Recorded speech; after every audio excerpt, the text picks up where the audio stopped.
Salut à tous et bienvenue pour un nouveau The Anime. Cette année 2021 commence bien avec de grosses suites qu'on n'attendait plus forcément.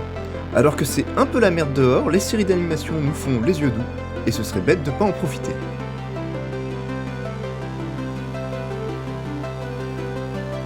Ex-Arm, les animations sont pauvres et je n'ai pas accroché du tout. Une étoile. Encore une princesse en détresse avec une histoire au rythme trop lent, c'est un non. Un gamer qui va se mettre sérieusement au jeu de la vie. C'est pas mal, je n'ai juste pas accroché jusqu'au bout. Un docteur des maladies mystérieuses. Une fois ces méthodes abusées comprises, il n'y a plus grand chose à découvrir. Des enfants mi-hommes, mi-monstres qui enquêtent sur des incidents en rapport avec leur espèce.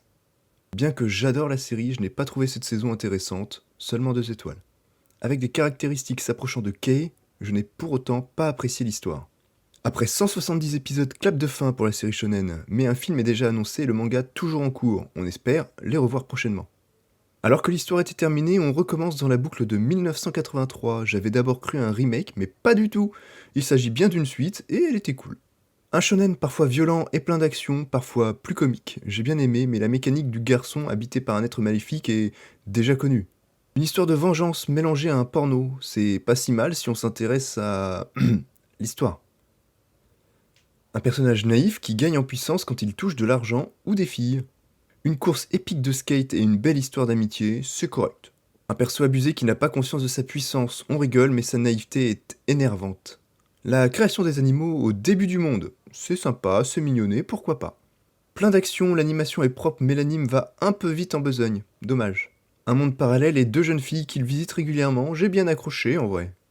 Parfois très sympa, parfois trop calme, dans sa globalité il reste bon. Abordant des sujets plutôt sensibles et d'actualité, l'ensemble est très correct, j'ai beaucoup apprécié. Enfin, une suite à World Trigger. On retrouve des combats de classement et une partie invasion, très sympa. Les enfants survivent à l'extérieur de la ferme, la saison 2 est sympa, mais moins que l'évasion. On retrouve nos animaux personnifiés et ça fonctionne de ouf, rien à redire, 4 étoiles. La guerre commence et franchement on est toujours aussi bien servi.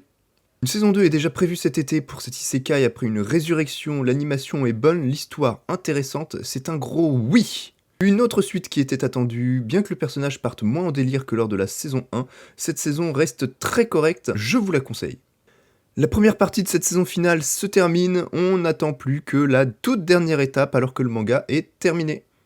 Enfin, alors qu'on a déjà eu beaucoup de suites cette saison, l'histoire de notre slime favori continue aussi et est absolument incroyable. Toujours dans la bonne humeur, des décisions doivent être prises et ça ne manque pas de nous plaire. Alors que cette saison se termine, une nouvelle commence, voici une petite sélection de ce que je vais garder à l'œil ce printemps. Si vous adorez les shonen, vous ne l'aurez pas manqué, la saison 5 de My Hero Academia commence, lancez-vous les yeux fermés, ce sera forcément du lourd. Alors qu'un seul épisode est sorti pour le moment, Fumetsu no Anatae a l'air très intéressant, je suis intrigué, je garderai un œil dessus cette saison.